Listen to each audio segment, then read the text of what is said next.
Loh makanya kayak Lirboyo itu pondok besar Lirboyo. Itu ketika Kiai Mbah Manap mau mendirikan Lirboyo, waktu itu pusatnya berandal, suruh puasa, ngerowot, jangan makan yang di atas tanah, makan umbi-umbian. Dijalankan selama 56 tahun. Makan uwi, tahu uwi? Ngerti gak uwi? Uwi umbi-umbian gede itu. 56 tahun makan uwi, sampai akhirnya uwinya hilang, dicuri genderuwo. Akhirnya diganti gadung sama Mbah Manap, akhirnya gadungnya dicuri genderuwo.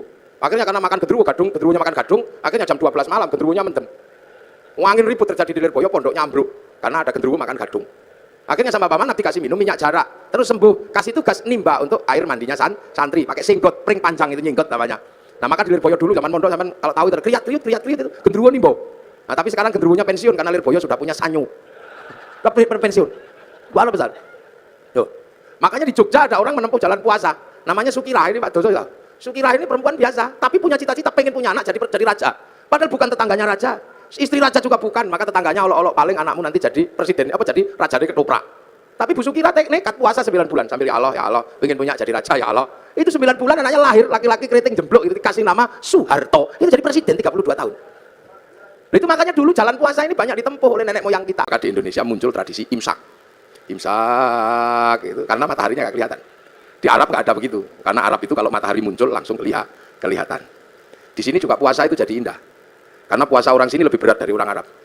Orang Arab kalau puasa keluar rumah lihat padang pasir, nggak ada orang pengen makan padang pasir. Tapi orang sini keluar rumah lihat jambu, lihat belimbing. Maka para kiainya daripada kamu nggak khusyuk kalau puasa, sebaiknya tidur aja. Maka kemudian setelah itu tidur, dikasih dalil naumuso imin ibadatun, tidurnya orang puasa itu ibadah. Nah karena tidur terus, akhirnya kiainya sepi, maka kiainya pergi ke pasar cari mercon. Akhirnya puasa di Indonesia muncul mercon dar. Maka tidak usah heran kalau ada puasa kok merconnya banyak. Itu khas Indonesia. Terus kalau malam ada sahur. Bahkan sekarang sahur ora sahur sakarepmu. Nah, itu kehebatan orang Indonesia. Terus selesai puasa halal kayak gini nih, minta maaf. Di Arab sana nggak ada orang kenal tetangga. Nah, di sini bebeknya nelek di halaman tetangganya. Maka saling memaafkan, kerja di pasar. Ya salah, itu khas Indonesia. Kenapa? Karena puasa ini harus disyukuri. Berbahagialah orang yang berpuasa dan mau menjalankan puasa. Karena puasa ini nggak main-main. Ibadah yang Allah bikin alasan itu puasa. Karena puasa itu seperti penyiksaan. Makan nggak minum nggak, penyiksaan. Tapi Allah kasih alasan. Puasa ini bukan kamu saja. Tapi orang dulu juga tak suruh puasa. Kama kutiba alal ladzina min qablikum. Seperti orang dulu. Jadi puasa ini bukan sampean aja yang disuruh. Seluruh manusia dari zaman bahula itu disuruh puasa. Makanya puasa ini ibadah yang paling terkenal. Karena puasa ini ibadah kuno, kurikulum lama. Ibarat sekolah kurikulum yang nggak pernah hilang itu berhitung. Matematika itu nggak pernah hilang kurikulumnya. Puasa itu juga sama, kurikulum kehidupan yang nggak pernah dihilangkan oleh Allah. Semenjak zaman Nabi Adam sampai Nabi Muhammad. Nabi Adam itu puasa juga. Sehari di bulan tanggal 13, 14, 15 rembulan itu puasa. Terus 27, 28, 29 akhir bulan namanya puasa Ayamus Sud. Kalau hari terang puasa Ayamul Bid. Nabi Idris juga puasa, dikenal dengan puasa tanpa nyawa, bila roh. Makanan tidak ada nyawanya, tanpa ikan, nasi mutih nih cara orang sekarang. Nabi Dawud juga puasa, sehari iya, sehari enggak. Nabi Musa sebelum naik gunung Tursina puasa, Nabi Ibrahim puasa, Nabi Isa diajari puasa, Nabi Muhammad juga masih diajari puasa, dan Nabi Muhammad dikatakan oleh Allah, kama kutiba alal ladzina min qablikum. Seperti orang dulu, makanya puasa ini dikenal semua manusia. Bahkan semua agama kenal puasa. Itu uniknya puasa. Dulu ada agama kuno, sekarang punah agama itu. Namanya agama Zoroaster. Nabinya Zarathustra, ajarannya nihilisme. Kalau orang Jawa bilangnya suwung. Itu Tuhannya dua. Tuhan terang namanya Ahriman, Tuhan gelap namanya Ahura Mazda. Nah, dua Tuhan ini suka kelahi, usil. Tuhan terang penguasa matahari, Tuhan gelap penguasa rembulan. Kalau dua Tuhan ini kelahi, Tuhan terang kok kalah gerhana matahari. Orang Zoroaster puasa 3 bulan. Kalau Tuhan gelap kalah gerhana matahari, puasa 40 harian gitu. Puasa. Ini orang Zoroaster. Cuman agama Zoroaster itu punah. Berganti menyembah api. Yang akhirnya di dalam Al-Qur'an dikenal dengan Majus atau Majusi. Cuman agama Majusi ini punah juga. Karena raja terakhir Majusi namanya Rustum yang ada di Persia sana masuk Islam. Raja Rustum ini anaknya dinikahkan dengan anak Sayyidina Ali bin Abi Thalib, namanya Sayyidina Husain. Lahir Sayyid Ali Zainal Abidin. Nah, karena masuk Islam kemudian orang Majusi tidak lagi menyembah api. Cuman orang Majusi kalau menyembah api, apinya ditaruh di bangunan tinggi panjang itu namanya manaro. Sehingga kemudian setelah menyembah Allah, apinya dibuang, manaronya ditaruh di depan masjid. Akhirnya masjid orang-orang ex Majusi punya manaro. Begitu seluruh kaum muslimin lihat masjid orang Persia punya manaro, kok bagus, maka kemudian seluruh kaum muslimin berlomba-lomba bikin manaro di depan masjid, yang akhirnya sampai Surabaya jadi menoro. Nanti puasa.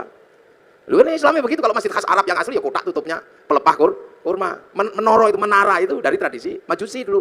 Kubahnya itu ketika Islam ketemu dengan Nasrani yang di Konstantinopel, kemudian punya masjid, ada kubahnya itu sumbangan dari gereja dulu.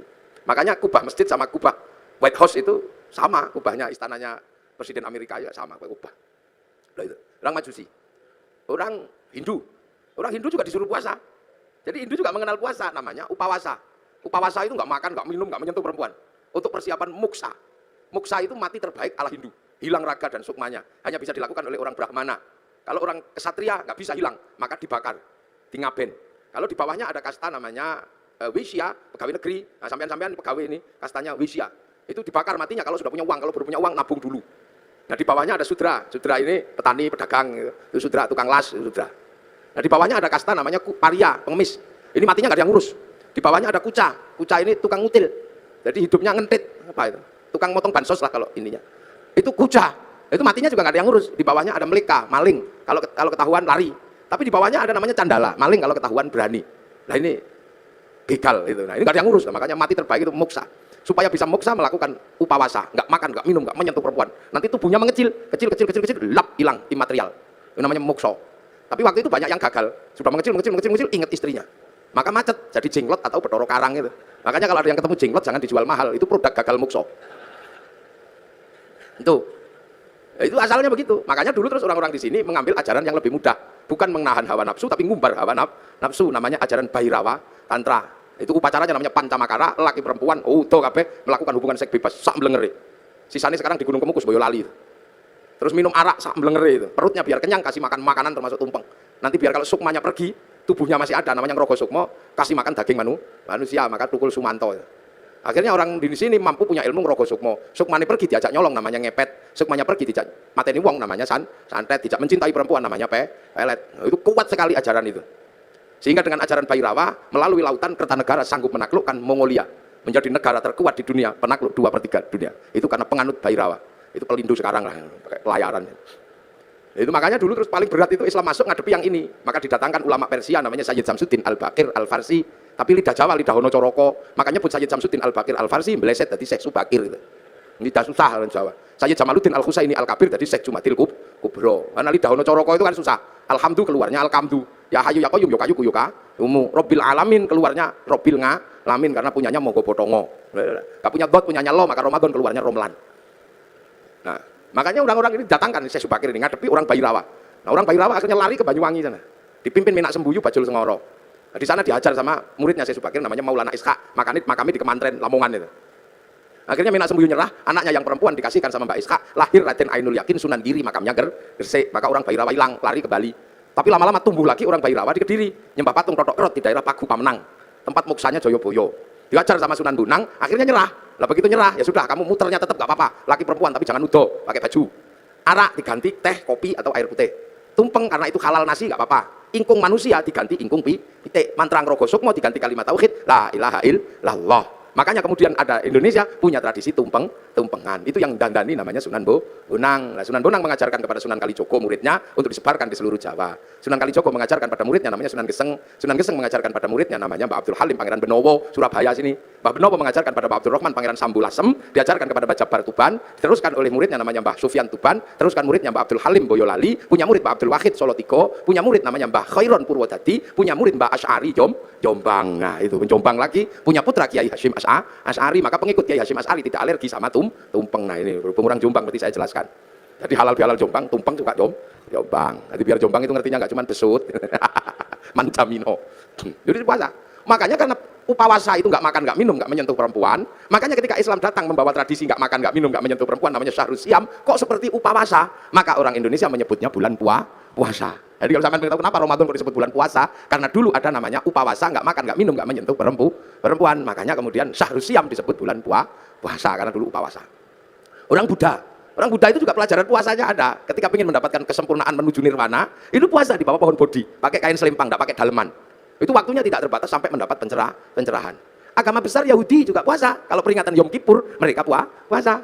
Nasrani juga diajari puasa. Kalau hari Jumat Agung menjelang Paskah juga puasa. Jadi hampir semua agama itu kenal puasa. Karena apa? Ini syariat kuno.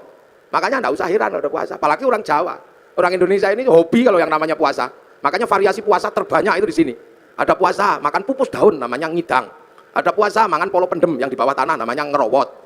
Ada puasa tidak kena matahari namanya pati geni. Ada puasa ngandul duit namanya ngalong. Ada puasa diem macam bisu. Ada puasa ngeluyur aja namanya ngedan. Ada variasi puasa itu macam-macam, itu di sini. Dan bagi orang Nusantara dan orang dunia, puasa ini menempati sejarah tersendiri. Hampir seluruh cerita besar itu bermula dari puasa. Rasulullah mendapatkan wahyu setelah puasa, naik turun gunung di Gua Hira, hampir dilakukan selama 15 tahun. Syekh Abdul Qadir Al-Jilani mendapatkan ma'rifatullah itu setelah puasa 25 tahun di padang pasir, dibimbing Syekh Mubarak Al-Majzumi, jadi Sultanul Aulia.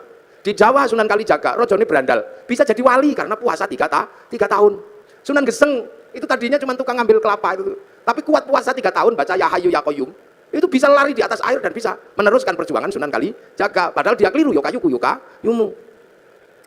Nggak, Saridin disuruh puasa sama Sunan Kudus. Kalau kamu mau jadi penerusku yang hebat, puasa 3 tahun di atas pohon kelapa, baca Allahu Akbar, dilakukan 3 tahun, jadi pengganti para wali, namanya Syekh Jangkung akhirnya Saridin. Wong Pati pasti kenal itu. Dan itu pun keliru, mestinya Allahu Akbar, keliru lawa bubar. Jadi sejarah besarnya puasa, jangan sembrono.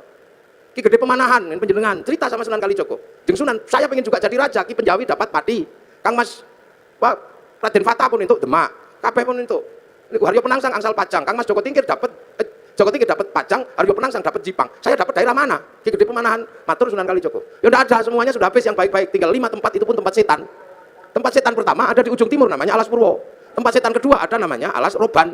Tempat setan ketiga ada namanya Alas Larangan Cirebon. Tempat setan keempat ada namanya Alas Ketonggo Ngawi. Lah tempat setan yang kelima namanya Alas Mentau Lereng Merapi. Makanya kamu milih yang mana? Milih Mentau aja. Wah, kalau kamu milih Mentau setannya gede-gede, kamu puasa 20 tahun. Biar ditemani sama Ki Ageng Giring, jangan turun. Puasa 20 tahun di Bang Lampir Gunung Kidul, ini Pak Doso pasti tahu itu. Itu bekas bokongnya itu sampai nyitak begini. Akhirnya apa? Mampu betul buka Alas Mentau. Ditemani Ki Gede, Ki Gede temani Ki Ageng Giring. Bupa Alas Mentau, punya anak namanya Danang Sutawijoyo, mampu menjadi raja. Bupa Alas, bikin negara namanya Mataram. Yang akhirnya dipecah Belanda jadi 2, Jogja sama Solo. Yang akhirnya dipecah lagi Hamengkubuanan, Pakualaman, Mangkunegaran, Kasunanan. Puasa. Itu Ki Ageng Pengging pengen punya anak jadi raja, suruh puasa sama Sunan Kalijaga 7 tahun. Akhirnya punya anak namanya Joko Tingkir jadi Rojo Pajang. Puasa. Calon Raja Mataram itu ada yang nggak mau jadi raja karena takut kalau jadi raja tidak alim. Maka dia keluar dari kerajaan namanya Raden Bagus Harun. Menempuh perjalanan spiritual puasa 7 tahun di daerah Ponorogo, Kampung Pagotan, di samping sumur. Yang sumurnya itu akhirnya ditirakati selama 7 tahun. Tahun ke-7 sumurnya itu naik airnya 7 meter. Tanggal 27 Ramadan.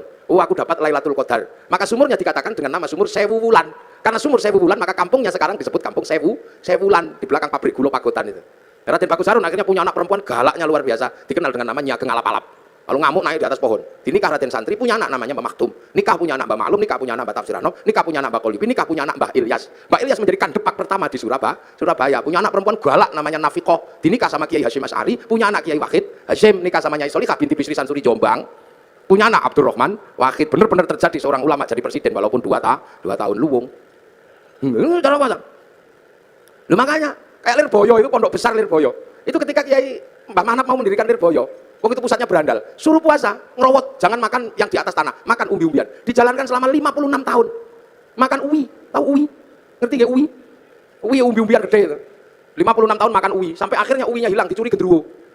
Akhirnya diganti gadung sama Mbah Manap, akhirnya gadungnya dicuri genderuwo. Akhirnya karena makan genderuwo, genderuwonya makan gadung, akhirnya jam 12 malam genderuwonya mendem. Angin ribut terjadi di Lirboyo, pondoknya ambruk karena ada genderuwo makan gadung. Akhirnya sama Mbah Manap dikasih minum minyak jarak, terus sembuh, kasih tugas nimba untuk air mandinya santri, pakai singgot, pring panjang itu nyinggot namanya. Nah maka di Lirboyo dulu zaman mondok zaman kalau tahu itu kriat itu genderuwo nimbo. Nah tapi sekarang genderuwonya pensiun karena Lirboyo sudah punya sanyu. Udah pensiun. Luar besar. Tuh. Makanya di Jogja ada orang menempuh jalan puasa, namanya Sukirah, ini Pak Doso ya. Sukirah ini perempuan biasa, tapi punya cita-cita pengen punya anak jadi raja. Padahal bukan tetangganya raja. Istri raja juga bukan, maka tetangganya olok-olok paling anakmu nanti jadi presiden, jadi raja di ketoprak. Tapi Bu Sukira nekat puasa 9 bulan sambil ya Allah, pengen punya jadi raja ya Allah. Itu 9 bulan anaknya lahir, laki-laki keriting jemblok itu dikasih nama Soeharto. Itu jadi presiden 32 tahun. Itu makanya dulu jalan puasa ini banyak ditempuh oleh nenek moyang kita. Pengen istri cantik kok ditolak. Orang dulu puasa. Masuk masjid kalau santri baca ya Rahman ya Rahim, 7 hari 7 malam, I love you. Lah ya, kalau nggak mau ya Rahman ya Rahim ya cari pohon besar, bawa beringin di kantor Pelindo itu, baca sunah mata kaji hajiku jaran goyang, ya I love you sama saja, yang penting puasa. Lu puasa ini menghasilkan energi yang luar biasa. Ini yang kadang manusia akhir nggak ngerti.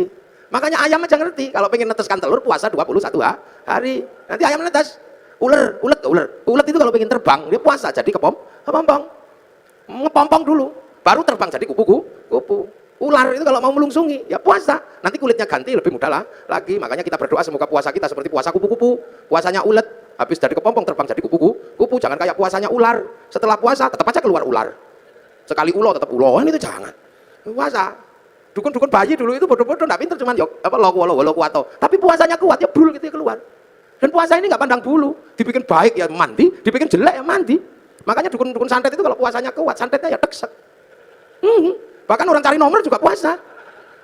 Loh, ini puasa ini menempati ranking tersendiri. Makanya orang-orang tua dulu hobi yang namanya puasa itu. Kalau punya hajat besar, puasa deh, puasa. Hasil, saya pernah punya pengalaman orang daftar tentara nggak keterima. Ini angkatan laut. Daftar angkatan laut itu nggak keterima karena tingginya kurang 5 cm. Udah daftar kemana-mana nggak keterima. Akhirnya saya suruh puasa 3 hari. Hari pertama 3 teguk, 3 kepal. Buka sahurnya. Bacaan apa Gus? Moconen wodowo.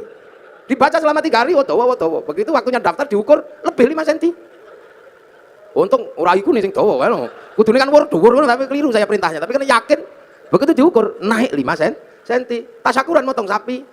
Begitu motong sapi saking senengnya saya ukur, ternyata kurang 5 cm. Lah waktu itu meterannya yang mengkeret atau yang baca yang bingung. Nah sekarang ada di angkatan laut Surabaya. Maka cari aja kalau ada tentara yang kurang 5 cm ya dia itu. Ini puasa. Makanya nenek-nenek moyang kita kuat-kuat. Nah sekarang begitu puasa itu menakutkan, maka orang ini jadi lemah. Jadi lemah. Dulu orang Jawa, orang Indonesia ketemu singo gitu kita ikut sembilan, singo ini lari. Orang sekarang begitu takut puasa, jangankan sama singa, sama melinjo takut. Nih, monggo Pak melinjo ora kamu ora tahu. Santen itu enggak kenapa kolesterol. Penyakitnya banyak karena enggak ada orang mau puasa. Akhirnya begitu remuk, masuk rumah sakit. Dokter harus nangani orang sakit, tapi ketika orang sakit mau ditangani, dokter mengatakan puasa. Ya, puasa dulu, kalau nggak puasa saya nggak mau operasi. Makanya pasien yang mau dioperasi pun harus puasa. Lu dokter aja ngerti, sampai kadang nggak ngerti, mumpung masih sehat, poso. Jangan kok tiap bulan puasa datang poso maneh. Itu caranya Allah. Dari dulu manusia dikasih senjata yang luar biasa namanya puasa. Itu. Makanya kalau ada people power enteng-entengan, ada puasa enteng-entengan. Apa puasa enteng-entengan? Diet. Nah diet itu puasa enteng-entengan. Kan Pak Amin kan mengatakan ada people power enteng-entengan. Nah puasa enteng-entengan juga ada, namanya diet. Karena kalau diet kenemenen dead. Nah ini ya. Jadi ini dari zaman kuno. Makanya orang itu kalau puasanya rajin kuat, nggak takut apa-apa, sehat. Nah sekarang manusia ini dengan puasa takut. Jadi puasa ini kiri kanan oke. Kayak apik mandi, bikin jelek ya mandi. Cuman puasa kita ini berbeda. Kalau puasa yang diajarkan oleh Allah ini la'allakum tattaqun. Agar kita menjadi orang bertakwa. Apa sih takwa itu? Takwa itu adalah menghadapkan wajah kemanapun, merasa diawasi oleh Allah. Itu. Oh ini ngaji kalau di syuting itu ya gini jadi panas. Lampunya sisi loro. Ngerti wong pelindung Kiai Nireng. Lampunya diakeh, Pak Doso ngerti Kiai Nireng lampunya sing akeh. Mengarah ke saya semua ini lampunya, panas. Jadi walaupun saya ngadep ke sana saya nggak lihat ada perempuan di sini nggak kelihatan. Kalau lampunya gitu. Takwa itu apa? Menghadapkan wajah kemanapun, merasa dilihat Allah. Nah, makanya orang bertakwa itu menjalankan perintahnya, menjauhi larangannya karena kemanapun merasa melihat Allah. Nah, kenapa kalau merasa melihat Allah, merasa dilihat Allah, merasa diawasi Allah, harus puasa? Ya memang itu caranya. Karena manusia itu nggak kenal Allah. Ini nggak kenal. Tapi manusia yang asli kan kenal. Manusia itu yang asli kenal Allah, tahu ketemu kok. Sudah pernah depan sama Allah manusia itu. Ditanya sama Allah, kamu lupa nggak kalau aku ini Tuhanmu? Enggak ya Allah. Aku akan ingat engkau Tuhanku. Alastu birabbikum? Qalu bala syahidna. Ya, saya akan. Ya sudah, kamu turun sekarang. Fanfukuruh, maka manusia dari langit diturunkan ke dunia. Langit busur diturunkan ke dunia. Ditaruh di mana? Ditaruh di daging dunia. Lah daging ini produksi lokal dari makanan orang tua. Wah, orang tuanya makan diproses di perut, dikeluarkan jadi umbel, jadi apa. Nah, makanan manusia yang paling intinya itu disimpan di sini namanya nutfah. Nutfah itu zat hidup yang ada dalam setiap makanan karena Allah berfirman idza arada syai'an ayyaqula lahu kun fayakun. Simpan di sini namanya nutfah atau mani. Maka nanti kemudian dicampur punya bapak punya ibu produk dunia ini. Pak Doso, lampunya dimatikan terus dicampur itu. Terus nanti dititipkan ke rahim ibu. 3 bulan jadi segumpal darah, 4 bulan jadi segumpal daging. Nah, kalau sudah jadi daging maka kemudian nyawa turunkan manusia yang dari langit diturunkan masuk ke dalam daging. Nah, begitu masuk ke dalam daging lah proses casingisasi dilakukan. Ditempelkan manusianya ditaruh dalam dagingnya ditambah kasih tulang, kasih tiang, kasih ikat otot, bungkus kulit, tumbuhkan rambut, 9 bulan keluar. Begitu keluar manusia yang asli sudah di dalam, yang kelihatan bungkusnya. Lah bungkusnya ya tergantung yang buat. Karena yang buat itu pesek ya keluarnya pesek. Kalau yang bungkusnya kok mancung ya keluarnya mancung. Kalau yang bikin bungkusnya kok cantik ganteng, nah keluarnya ini. Nah ini maka perempuan itu tempat menanam. untuk menumbuhkan. Makanya Islam mengajarkan nisa hukum harus lakum, perempuanmu untuk menanam. Proses caseingisasi di perempuan. Makanya perempuan itu seperti sawah. Ini sawahnya laki-laki ini yang punya sawah. Nah, sawah itu untuk nanam. Makanya kalau pengen tanamannya bagus, sawahnya harus bersih. Jangan kok penuh sampah, jangan penuh kotoran, jangan terlalu banyak rumput liar. Makanya biar sawahnya bersih, laki-laki punya tugas membersihkan sawah, belikan lipstik, belikan gelang, masukin salon. Itu loh bener itu sampean yang punya sawah ini harus bersih, harus tampil cantik. Biar tumbuhannya bagus. Sawah nggak boleh kering, sawah harus selalu basah dan selalu dipupuk. Nah, perempuan juga harus selalu senang hatinya. Makanya agar perempuan senang hatinya, dia harus selalu dikasih uang. Loh, yang laki-laki dengerin, jangan kata pura-pura nggak denger. Iya, ini yang perempuan ini, karena sawah harus selalu basah dan senang. Sawah itu kalau dikasih tanaman nggak boleh dibakar. Maka begitu juga perempuan kalau ditanami nggak boleh marahi. Maka perempuan itu nggak elok kalau dimarahi. Iya, perempuan kalau marah-marah boleh, karena perempuan itu kalau marah-marah sebenarnya lagi buang sampah. Lebih bener perempuan itu buang sampah karena kehidupan perempuan itu lebih susah dari laki. Perempuan itu pusing. Makanya perempuan itu stres. Saya pernah jadi perempuan sehari aja nggak kuat. Iya, saya pernah jadi perempuan sehari nggak kuat. Gara-gara saya ribut sama istri saya. Ribut itu perkaranya apa? Perkaranya anak. Saya pulang ke rumah itu berantakan. Saya ngomel sama istri saya, ya dede, sing rewang sakmene akeh, sudah banyak yang rewang santri sakmene. Kok yo masih rusuh kayak gini? Mungkin lagi head kayaknya istri saya. Langsung kelantap itu. Mas, jangan gitu. Sampai nggak pernah merasakan jadi perempuan. Anakmu ini ayo gitu. Sampai mau kalau jadi perempuan. Ya tidak, mau saya coba. Sehari saja nggak apa-apa. Akhirnya teken kontrak saya menjadi perempuan sehari. Begitu jadi perempuan sehari, jam 2 malam istri saya tak suruh pergi. Pergi kamu, sana yang jauh, jangan kelihatan kalau anak bangun. Ini ada uang 10 juta, ajak temanmu sana. Loh iya, wong saya mau jadi perempuan. Dia tak kasih uang 10 juta, suruh pergi sama teman-temannya, kamu makan harus habis itu. Aja habisin makan. Tapi nanti kalau saya telepon karena nyerah, kamu harus cepet pulang gitu. Hitam di atas putih ini saya terjadi. Namanya juga saya juga emosi. Akhirnya pergilah dia. Subuh, bangunkan anak, saya contoh istri saya pidatoni anak saya, enggak bangun. Telungker gini. Biasanya istri saya kalau anak enggak bangun dicubit, ikutlah saya nyubit. Kalau dicubit sama ibunya dia bangun, tak cubit ditendang saya anaknya. Mulai pusing, nggak mau bangun. Wah, akhirnya saking judeknya anak turun dari ranjang ono sing nggawa pempes, pusing. Wis setengah stres saya udah jam segitu. Terus dimandikan biasanya kalau istri saya mandikan kan disemproti satu-satu gitu. Tak semproti ngamuk karena nggak panas. Wah, kaduan sing siji begitu tak panasi kepanasan. Beratnya itu. Habis itu makan, setelah makan tak suapi satu-satu. Saya nyontoh aja. Biasanya kan anak saya dijejer gitu disuapi. Saya yang nyuapi disembur. Jari ini kegeden. Piringnya diuncal no. Stres dan saya gagal menyekolahkan anak-anak sampai jam 7 masih ribut nggak mau sekolah. Jam 10 itu rumah itu dicat semua, pakai lipstik, gambari. Jam setengah 2 saya nyerah jadi perempuan. Dek pulang, ampun, menyerah saya. Pulang ternyata istri saya sudah di tetangga gitu langsung pulang. Iya saya ngerti sampai nggak akan kuat. Tak cekel tangannya ambung ping pitu itu saya. Semenjak itu saya tahu bener-bener jadi perempuan itu beratnya luar biasa. Kapok saya. Wis gak kemana-mana aku mau jadi itu aku mulai dilanangi setulan. Enggak iya jadi berat. Makanya saya anggap perempuan itu kalau ngomel buang sampah. Dan laki-laki itu tempat sampah. Makanya kalau perempuan kita lagi buang sampah, tempat sampahnya jangan ditutup. Nanti dibuang ke tetangga sampahnya. Weanan sama tonggo pusing kita. Karena laki-laki itu sama anak dan istri lebih memilih istri. Loh ya, suami itu lebih sayang istri daripada sayang anak. Mulutnya aja yang sering mengatakan saya lebih mencintai anak dari kamu. Enggak, kata siapa. Laki-laki manapun pasti lebih mencintai istrinya. Buktinya ada. Pulang kerja, anak di bangku tetangga, enggak apa-apa. Terima kasih. Iya, pulang kerja gitu anaknya di bangku tetangganya. Terima kasih. Matur nuwun nggih pun ngomong anakku lho. Coba kalau istrinya yang di bangku tetangga, langsung bawa arit itu. Itu tandanya bahwa suami lebih cinta istri, gayanya aja. Makanya perempuan kalau ngomel udah biasa, dia lagi buang sampah, itu udah. Dan perempuan kalau lagi emosi harus diredam karena bahaya kalau perempuan itu emosi nggak diredam, marahnya menjadi-jadi. Saya punya pengalaman meredam istri yang sedang marah, kita kasih contoh. Ini saya pengalaman pribadi, curhat saya. Bukan curhat, kasih pengalaman. Istri saya tak suruh dandan yang cantik karena nanti kawinannya santri. Maka habis subuh dandan sampai jam 7 pagi. Perosoku begitu keluar itu cantiknya luar biasa istri saya. Wanti itu pergilah ke pernikahan, bawa anaknya satu, bawa santri satu, namanya Arifin. Begitu sampai di perempatan, ya Allah, di seberang sana ada perempuan cantiknya luar biasa di dalam mobil, rambutnya merah, kacamatanya yang gundulan gini. Laki-laki lihat gitu yang merucut, ya Allah Pin, Ayunita itu.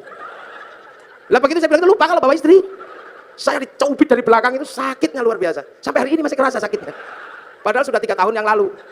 Akhirnya saya bilang enggak deh, ya nggak mau ngomel, bilang dasar matanya laki-laki. Wah, nggak mau ngomong enggak deh, nggak mungkin, saya udah terlanjur ngomong.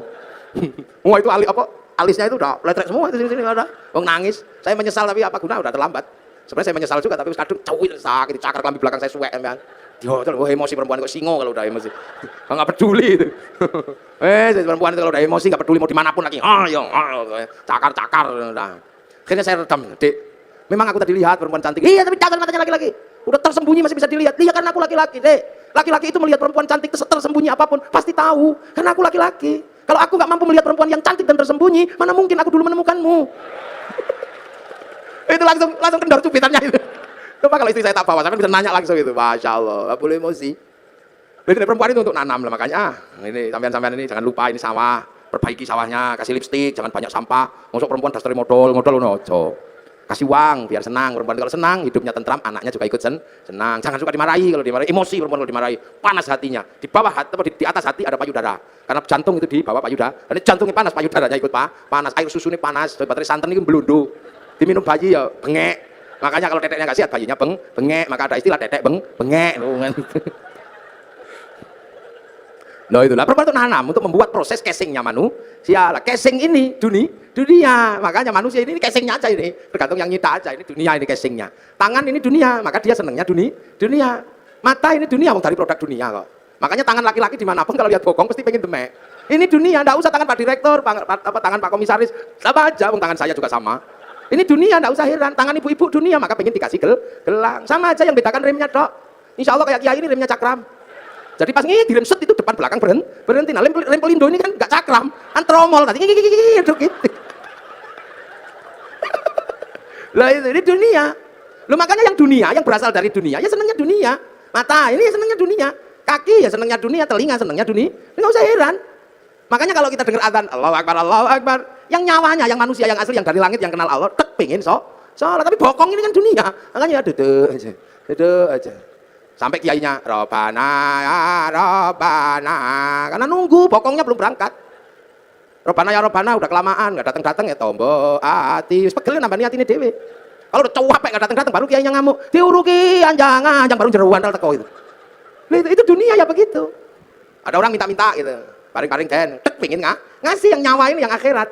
Tapi tangan ini kan dunia, begitu masuk saku oh kasap 1.000 minggir 50 cari yang 2.000 lemas itu ya biasa. Yang donyo. Makanya jangan heran kalau sholat Allahu Akbar. Ini kan pengen ngadep Allah, ini wajah tuh wajah. Iya, tapi mata ini dunia, ya nggak bisa. Begitu melek ini, oh sarungnya bolong, ya nggak bisa. Allahu Akbar. Kuping ini dunia, begitu tau, bel kantor masuk. Kalau ada bakso, ting, bakso. Hujan kata-kata, ya Allah sepatuku kutanan. Nggak bisa, yang dunia, wong ini memang dunia. Allahu Akbar. Bismillahirrahmanirrahim. Sabbihisma rabbikal a'la alladzi khalaqa fasawwa walladzi qaddara fahada. Suwe. Lama ini yakin suwe. Lah ini dunia. Lah ini dunia, makanya enggak usah heran. Yang dunia senengannya dunia. Lah tapi kan ini raga punya tugas menghantarkan nyawa. Sama dengan padi punya tugas mengantarkan beras, sama dengan debok punya tugas mengantarkan pisang. Lah manusia punya tugas menghantarkan innalillahi wa inna ilaihi raji'un. Makanya nanti tiba-tiba ya sudah, satu saat ini semua akan kembali. Nah yang kembali apa? Ya nyawanya. Yang dari dunia ya dikembalikan lagi ke tanah. Itu balik ke tanah, kubur situ terus dimakan cacing, bosokannya cacing dihisap sama rumputnya dimakan sama kambingnya dipotong bikin anak lagi. Lah itu namanya teori rantai makanan. Makanya manusia, padi, pisang sama. Ada waktunya panen. Kalau padi dipanen sama Pak Tani, pisang dipanen Pak Tani, manusia dipanen sama malaikat Israel. Panen aja. Begitu beras diambil, pohon padi ya diurus, dibakar untuk makan sapi. Begitu pisang diambil, pohon pisang ya dibuang ke sungai. Begitu manusia diambil isinya, ya kelontongannya ya dibuang ke kuburan, sama aja. Nah padi walaupun terpisah dari pohonnya, begitu masuk laboratorium tetap ketahuan padi organik atau bukan organik. Walaupun sudah terpisah, orang nggak perlu lihat pohon padinya dulu seperti apa, rekam jejaknya ada di beras, rekam jejak pohon pisang ada di dalam pisang, rekam jejak kehidupan manusia ada di dalamnya nyawa. Makanya ya cari rekam jejak yang bagus. Itu tangan ini merekam jejaknya nyawa, mulut muni apa wae rekamannya ada di dalamnya nyawa. Sama kayak syuting itu ngadep saya dari tadi. Itu tugasnya cuma apa? Nyarikan bekal kartu memori. Setelah rekam saya, syutingnya dibanting nggak apa-apa. Yang penting memorinya masih ada, diputer keluar gambarnya, sama aja. Manusia juga gitu, makanya cari rekaman yang bagus. Nah, orang tidak mendapat rekaman bagus kalau nafsunya tinggi, egonya tinggi. Lah, ego itu ada di dalam jasad. Makanya jasad disuruh ngurangi makanannya agar ego jasadnya tuh turun. Makanya kalau mata melihat ini, egonya turun, lihat istri gemuk, alhamdulillah. Oh, egonya udah turun, alhamdulillah gemuk. Tanpa tak kasih makan 3 hari juga masih hidup. Akhirnya rohani kita merekam, alhamdulillah. Tangan pegang panas, masya Allah. Tapi kalau ego tangannya tinggi megang telek, oh telek ini ya yang terekam telek. Sendal hilang, kalau egonya sudah turun, sendal hilang, masya Allah. Tapi ini egonya tinggi, sendalnya hilang, waduh sih ya sudah, kambing ini. Akhirnya yang terekam itu kambing. Begitu masuk laboratorium kok ada kambing dipanggil, beng kok kamu ada dalam hatinya orang ini. Iya ya Allah, fitnah itu ya Allah. Fitnah itu, hoax itu dulu. Saya nggak terima karena saya difitnah nyuri sendal. Padahal seumur umur tidak ada kambing nyuri sendal. Dulu itu ada, makanya rekaman ini itu. Pelajaran dasarnya itu sebenarnya. Makanya manusia harus punya rekaman yang baik. Lihat Pak, preskom gini, oh ulang tahun, alhamdulillah beliau belum ada ubannya. Nah kalau yang egonya tinggi, udah setua itu, masih nggak ada ubannya, pasti semir 1 kilo itu. Akhirnya rekaman di sini semir 1 kilo, tapi kalau egonya turun, alhamdulillah kita ini punya chip namanya nyowo, sampean jangan lupa, lihat apapun direkam oleh nyowo, seperti kamera itu lihat saya, gitu nanti rekamannya ada itu setting. Kalau musim kampanye, ada, ada. Itu rekamannya ada semua itu di situ nanti. Sama dengan manusia, dingke wong adus, ono sesuk rekamane. Begitu diputer metu meneh rekamane sampean saumur uripe ada. Makanya rekamlah yang bagus. Nah, agar rekamannya bagus, nafsunya harus diturunkan. Dan nafsu diturunkan dengan cara puasa. Makanya orang kalau puasanya ini kuat, nafsu egonya tuh turun. Sebab apa? Orang kalau sudah egonya turun, apa-apa bisa melihat Allah. Ayam naik masjid, itu orang kalau egonya turun, ayam naik masjid, alhamdulillah, masya Allah, ada ayam naik masjid, syukur, ya Allah, terima kasih. Kenapa? Karena kiai akhirnya bisa mempraktekkan bagaimana membersihkan tele ayam dari atas masjid. Ilmu yang demikian sulit membersihkan tele ayam dari atas masjid bisa dipraktekkan karena ada ayam naik masjid. Nah, kalau nggak ada ayam naik masjid nggak bisa dipraktekkan karena kiai tidak boleh bawa tele ke atas masjid. Jadi alhamdulillah ilmu bisa dipraktekkan karena barokah pitik. Makanya hati-hati, nafsu itu mengingkari Allah. Contoh, ini mudik lebaran. Orang Surabaya ini yang paling seneng dulu itu rujak cingur. Akhirnya karena musim lebaran cari rujak cingur kemana-mana nggak ada, sana nggak ada, kesana nggak ada. Sampai seminggu kepengen rujak cingur. Bayangkan rujak cingur saja udah ngiler. Akhirnya pas halal bihalal ke tempatnya Pak Dirut, Pak Doso, ada rujak cingur. Seminggu kepengen rujak cingur ada. Ya halal ya silakan makan tapi hati-hati. Kalau saya nggak berani makan karena itu bisa jadi halal buat jasmani tapi haram buat rohani karena nikmatnya mesti luar biasa. Mau kepengen seminggu. Begitu setelah dari Pak Doso seminggu kepengen rujak cingur dapat, tiba-tiba besoknya ke tempatnya Pak Pres, Pak komut. Nah, ini istilah yang susah buat kiai itu. Komut itu komisaris utama. Nah, itu kemana Pak komisaris itu tiba-tiba ada. Ini rujak cingur yang sama. Tapi karena kemarin sudah dapat, akhirnya monggo. Sampun Pak, sampun. Monggo, sampun. Karena udah nggak kepengin. Tapi karena nggak enak sama Pak komisaris ya. Dimakan. Enak tempatnya Pak Dirut. Padahal begitu zaman muni enak tempatnya Pak Dirut, zaman ribut sama Allah. Hari ini dibagi yang ini kok masih nggak terima membayangkan yang kemarin. La in syakartum la azidannakum wa la in kafartum inna adzabi lasyadid. Nah, inilah. Jadi ini makanya orang kalau puasanya kuat-kuat, ini enak, nafsunya turun kemanapun kembali kepada Allah. Itu loh maka la'allakum tattaqun, semoga kita menjadi orang yang bertakwa. Makanya nafsu ini kalau udah turun hidup jadi enak, indah. Makanya kita ini kalau orang-orang yang sudah bertakwa enak, lihat apapun kembali kepada Allah. Ini di belakang ada tema keragaman, ya keberagaman apapun juga dari Allah. Makanya orang nafsunya turun ya nggak ribet. Lihat orang Jepang nggak perlu emosi, lihat orang Cina nggak perlu emosi, lihat orang Yahudi nggak perlu emosi. Toh kita hidup bersama-sama. Sekarang orang Jepang nggak datang, tapi mic-nya datang. Ini kan bikinan Jepang. Ya, jadi kita ngaji ini pun melibatkan orang Jepang. Kita ngaji melibatkan kipas angin, mereknya Mas Pion, Cino sih gawe. Kalau kita malam longok-longok pengen rokok, gudang garam Cino. Pergi haji, kita nggak bisa jalan kalau nggak ada pesawatnya orang Yahudi. Wong Pak Habib disuruh bikin pesawat nggak jadi, wong namanya tetuko. Sing teko ra tuku, sing tuku ra teko. Makanya kiai nggak ada yang ribet. Istri kita cantik-cantik karena parfum dan bedaknya orang Prancis Nasrani. Karena bedak Surabaya nggak mau pakai, wong beras ditumbuk ya blonteng kah. Biasa aja hidup itu begitu. Iya, kita ngaji gini misalnya, ya ngaji ini baik, wong pengajian. Ya makanya kalau saya mengatakan saya lah orang terbaik hari ini, ya bisa saja wong saya sendirian ngomong. Di depan minumannya banyak. Tapi saya juga nggak bisa terbaik di sini karena baiknya saya ada panitia yang bikin pengajian kalau nggak ada panitianya ya saya nggak ada di sini. Lalu siapa yang terbaik? Ya panitia pasti mengatakan saya yang terbaik. Saya mengatakan kalau saya nggak datang pengajianmu jelek. Lah itu baru dua udah ributnya luar biasa. Belum lagi kalau sampean ikut-ikutan. Ya ini menjadi baik karena saya mau hadir. Coba kalau saya nggak ada yang datang itu bukan pengajian namanya. Lah apa? Cek sound. Lu kayak gini. Lah orang-orang yang sudah mengembalikan semua kepada Allah, enak, nggak ribet. Biasa aja orang. Terus kita misalnya, ini pengajian jadi indah karena ada yang nata kursi. Apa yang nata kursi itu sholat subuh? Ya belum tentu. Jangan-jangan yang nata kursi nggak sholat subuh, ya tahu. Sama kita makan jadi enak, karena apa? Ada bumbu. Bumbu bisa enak karena diulek pakai cowek. Kita nggak pernah tahu waktu bikin cowek itu bikin cobek. Jangan-jangan pas airnya kurang dikencingi juga nggak tahu kita. Hidup itu indah. Jadi orang itu kalau sudah mengembalikan semua kepada Allah, nyaman, udah gak ribet. Orang Surabaya ini nggak punya garam, yang punya garam orang Madura. Sampai nggak tahu waktu orang Madura bikin garam. Jangan-jangan kebelet pipis, kolamnya dipipisi. Ya nggak ngerti kita. Makanya jangan mudah berburuk sangka sama orang. Biasa aja hidup itu. Ini makanya akhir-akhir ini begitu orang takut puasa. Ini orangnya ribut aja dikasih apa ribut, dapat apa ribut. Itu biasa aja. Ini ngaji, ya ini ngaji. Ini minumnya kopi. Kopi ini kita nggak ngerti. Jangan-jangan yang metik kopi ini belum gajian. Ini kita nggak tahu. Jangan-jangan yang metik kopi malah mati digigit ular.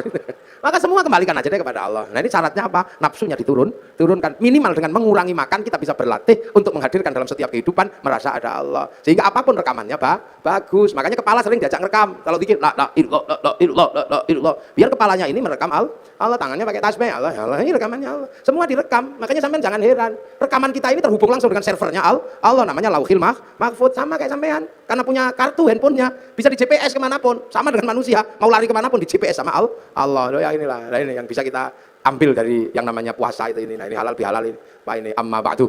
Nah, ini baru mukadimah selesai. Lu saya belum mulai ngaji. Lah kan saya baru amma ba'du. Lu ngajinya kiai itu ada amma ba'du. Dari tadi sudah amma ba'du belum ya? Ya belum. Ini baru amma ba'du. Jadi ini baru mukadimah. Ini baru pembukaan. Lah ini artinya ini, pokoknya tahun depan jangan kaget. Puasa aja deh. Itu jadi jalani puasa dengan sukacita. Makan ya silahkan. Boleh kok puasa itu kalau nggak tahan makan.